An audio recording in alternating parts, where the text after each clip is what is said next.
伊丹ローズガーデンの広沢です。こちらは奈良県の広陵町。今日は5月の3日ですね。バラも今年もかなり早く開花しそうで、もうだいぶつぼみが膨らんできてます。早いのはもう咲き出してますね。そんな状況の中で、開花直前のバラの手入れについてご覧ください。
ちょっと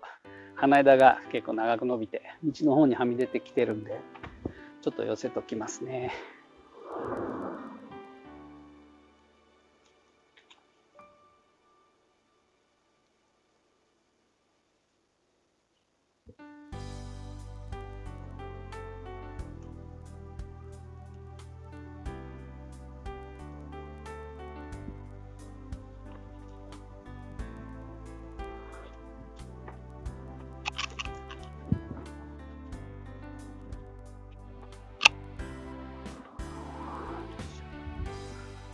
シュートお隣に行かないように祝えます。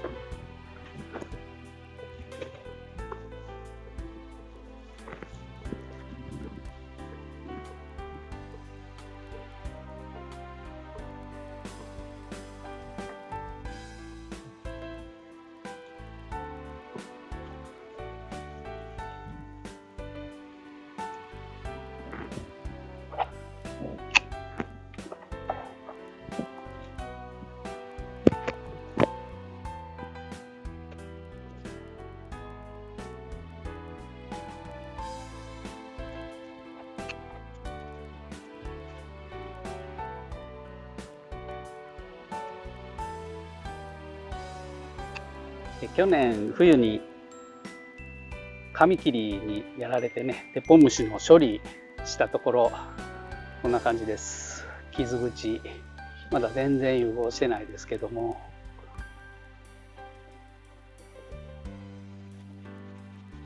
かわいそうな状態です。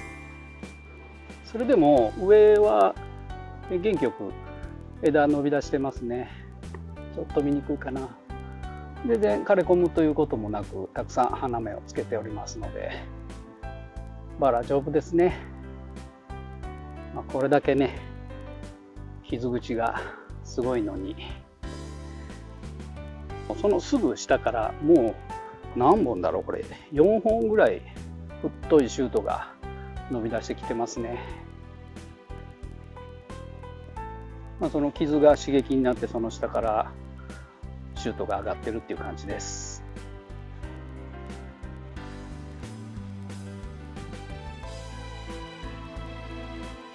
壁面に入院した枝もこんな感じで花枝いっぱい上がってきてますね。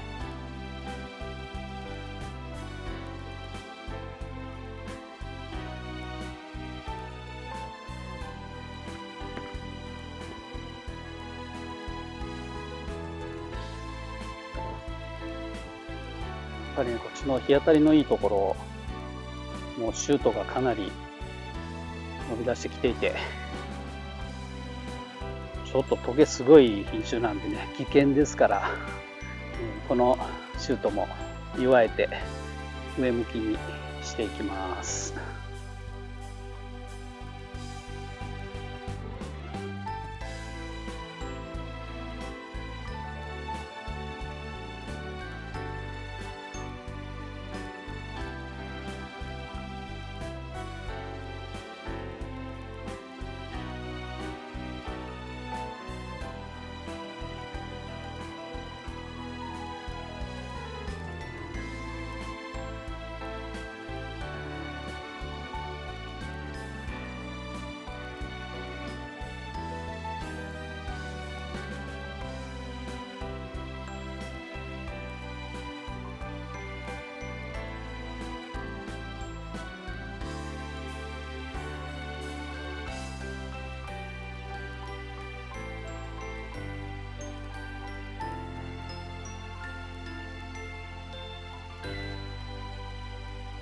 鉢植えの株については、実はこれもう2週間ぐらい前に、整枝整理ですね、一応やってあるんで、あんまり出開きとかブラインドがたくさんある状態ではありませんので、今回は鉢植えの株、木立ての分はそのまま何も枝は触らないんですけれども、この鉢、大きい鉢にね植わってる、手前がカージナルド・リシュリュー、ガリカですね、ガリカローズのカージナルド・リシュリューと、奥がピエール・ド・ロンサルなんですね。でちょっとあんまりピエール、なぜかシュートが出てなくて、途中からは出てるんですけれども、こんな感じになってますので、ちょっとこの株の枝整理をしてみようかなと思います。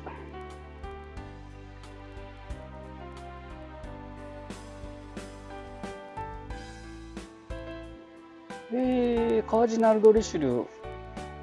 この品種の特徴なんですかね、もう整理すべきブラインドとか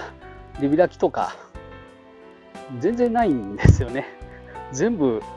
花芽が上がって、全部つぼみがついて、もうこれは結構咲きそうやなという感じになってますので、その上にある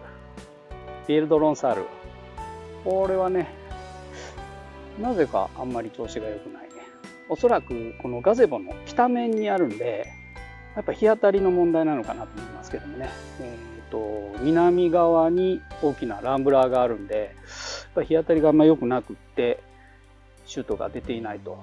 ただ上の方は花芽結構ねたくさんついてるんですけれども、これが出開きですね。よいしょ、こんな感じで取っていきます。枝が出たんだけれどもつぼみがつきませんでしたっていう枝をブラインドって言います。つぼみつくとねこんな感じでつぼみついてるんですけれども、つかないとこういう感じで枝が出て結局つぼみつきませんでしたみたいな感じになってますね。で、鉢植えなのでやっぱりこれだけ葉っぱが少ないとはいえこれだけたくさん葉っぱがありますので、出開きとかブラインドは基本的にはもうみんな取ってしまって葉っぱの数減らすと水枯れが若干でも遅くできるということになりますので、結果的に株自体の、勢いを保つという意味では今回は全部取った方がいいかなと思いますので、できるだけ、混み合っているところを中心にブラインド出開き取っていこうと思います。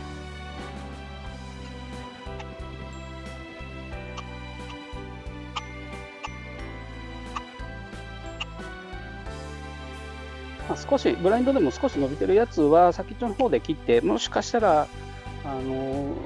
花芽がこれから上がってくるかもしれないんで、残す枝も若干は置いときます。出開きはもうみんな取ってしまいましょう。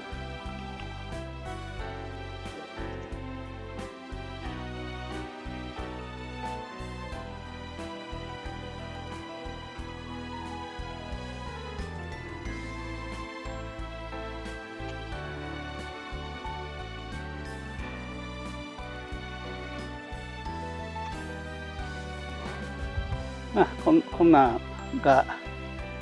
出開きですね。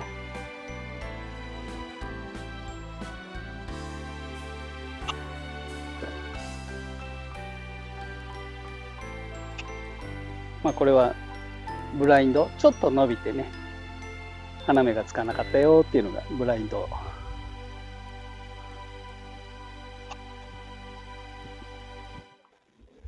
今こんな感じで透かしたんですけれども、やっぱりこの日当たりがあんまりないところっていうのは花芽つかないという、もう単純な正直な感じですね。これ上行くとね、ガゼボの上面はこんな感じでものすごいいっぱいつぼみが上がってきてるんですね。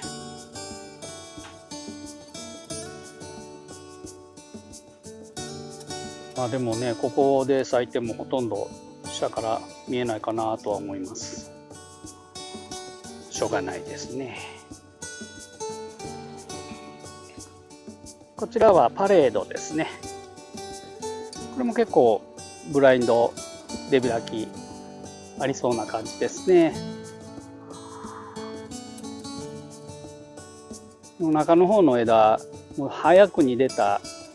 葉っぱですね。一番根元の方の葉っぱはもう日が当たらないからだんだん黄色くなって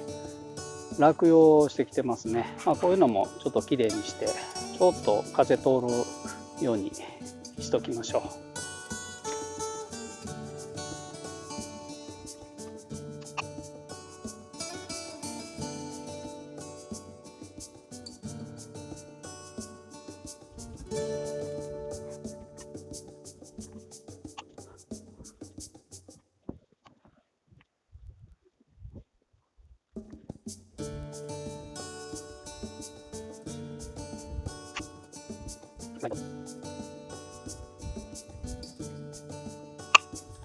こう影の部分がね、こういうブラインドになりますね。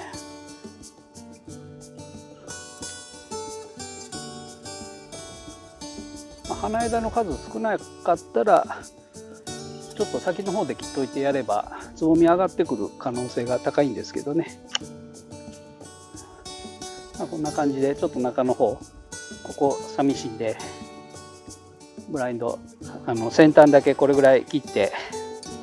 残してます。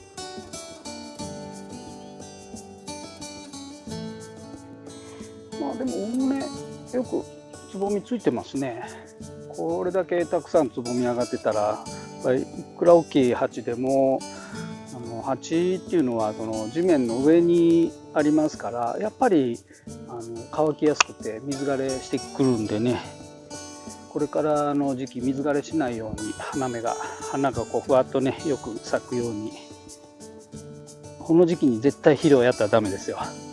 肥料濃度上がると浸透圧がね、細胞膜の浸透圧が逆浸に近くなると水上がらなくなっていい花全然咲きませんからね。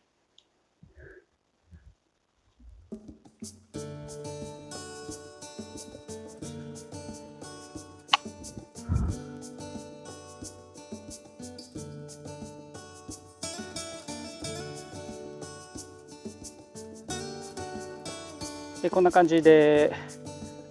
ブラインド出開きを整理してちょっとすっきりしましたね。あんまりスッカスカではないですけれども、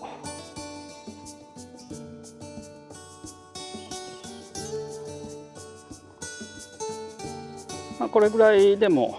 だいぶね葉っぱは取ったんで、逆に水持ちは若干良くなると思いますね。はい、それでは、消毒をしていきます。はい、今日使う薬は転着剤がアプローチ BI、機能性の転着剤、浸透性を高めるという効果があります。それから殺菌剤はフルピカフロアブル、予防薬なんですけれども黒点病には治療効果もあると説明にあります。殺虫剤モスピランですね。これはネオニコチノイド系で、これは顆粒水溶剤といって農業向けの 100g 入りですね、大きいもので劇物指定です。で家庭園芸用では同じモスピランで、液剤っていうのが500倍で使う普通物があります。それにこれ置いてるやつはアミノ酸系の活性剤でプラス10というものですね。アミノ酸とそれから微量要素も入った、農業向けの活性剤なんですけれども、この4種類を使います。消毒の薬を作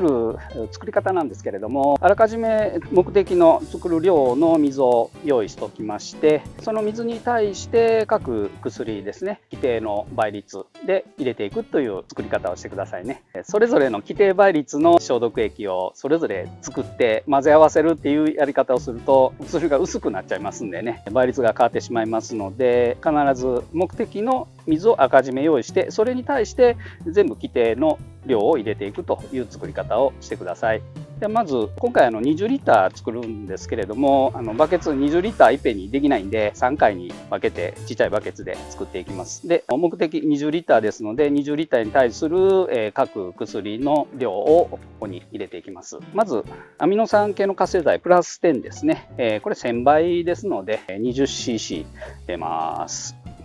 その次に、順番としてはね、転着剤を先に入れた方がいいので、アプローチですね。アプローチも1000倍ですので 20cc ですね。メスシリンダーで測るといいですね。20cc 入れます。でその次に、よく溶けるものから入れていったらいいので、フルピカフロアブルですね。フロアブル剤っていうのは乳剤とかと違って粉ですね。水和剤よりもっと細かい粉をあらかじめも水で溶いてあるっていうものですね。フルピカ今回2000倍で作りますので 10cc ですね。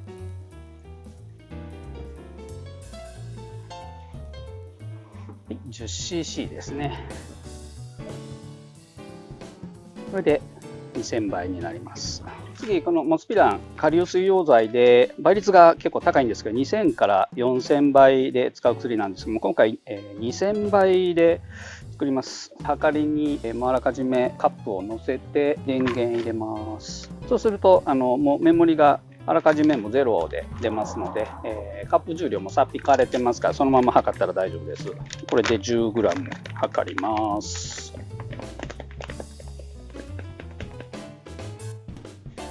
ここにこれ顆粒水溶剤なんでそのままバサッと入れてもすぐ溶けるんですけれども、念のため、少量の水入れて溶いてから、混ぜ合わせますね。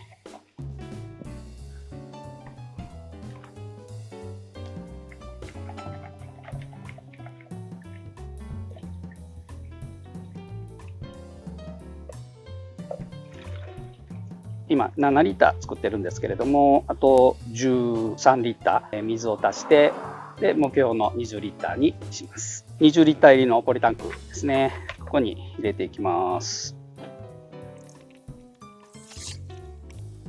はい、であとは水を出します。次水入れます。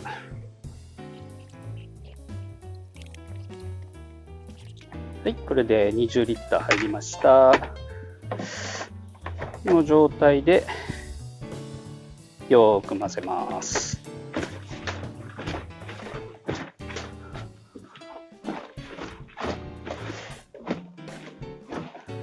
はい、それでは消毒をしていきます。今日はこの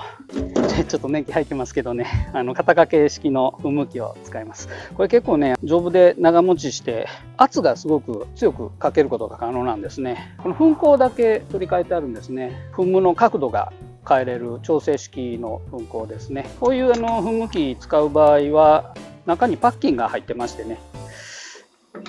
よいしょ、こう中にこういうパッキンが入っとるんですね。でここでこういうふうに気密取ってますから、それで圧がかかるようになってるんで、ここの滑りを良くするためにこの油をねちょっとさしてやって、それで使ってください。油ささないとねすごい抵抗になってパッキンが早く傷んでしまったりね、圧かからなかったりってなりますので、それでは先ほど作った消毒液を入れていきます。今回はね、殺菌剤がフルピカ、最近の薬なんで、高倍率で使いますから、葉っぱフロアブル剤なんですけど、葉っぱの汚れが少ないんでね、ちょうどこの開花前の時期、あんま葉っぱ汚したくないんで、割とよく効いてくれるんですね。浸透効果もあって、うどんこは予防、黒点は治療効果もあるということですね。であと、モスピラン、殺虫剤モスピランなんですけども、ネオニコチノイド系で非常に長い間、浸透効果があって効いてくれるんで、花に出るスリップスね、アザミウマにも効果がありますので、特にその開花時期にね、白っぽい花とかアザミウマが気になることが多いんで、その対策としてもこの時期ネオニコチノイド系の薬使って、花まで薬が効いてるっていう状態にします。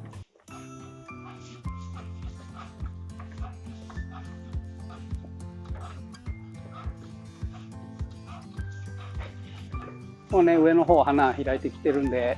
特に薄い色の花にはできるだけ薬かからん方がいいですね。ちょっとシミになったりすることありますので、今回使ってる薬は直接花にかからなくてもスリープ数に効果ありますので、葉っぱにだけかけてやればいいですね。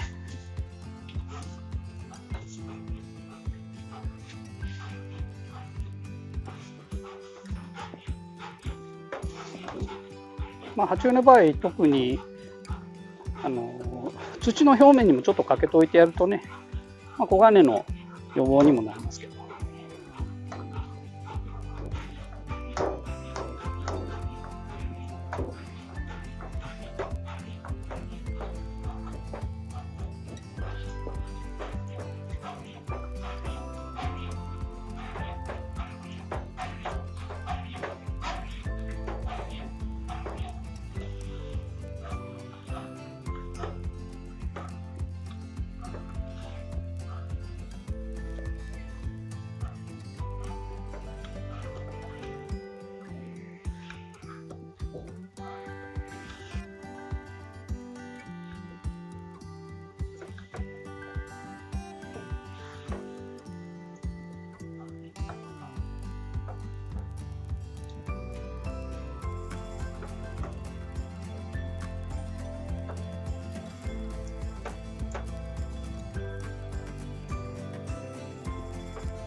はい、今回は開花直前のバラの手入れでした。それではまた。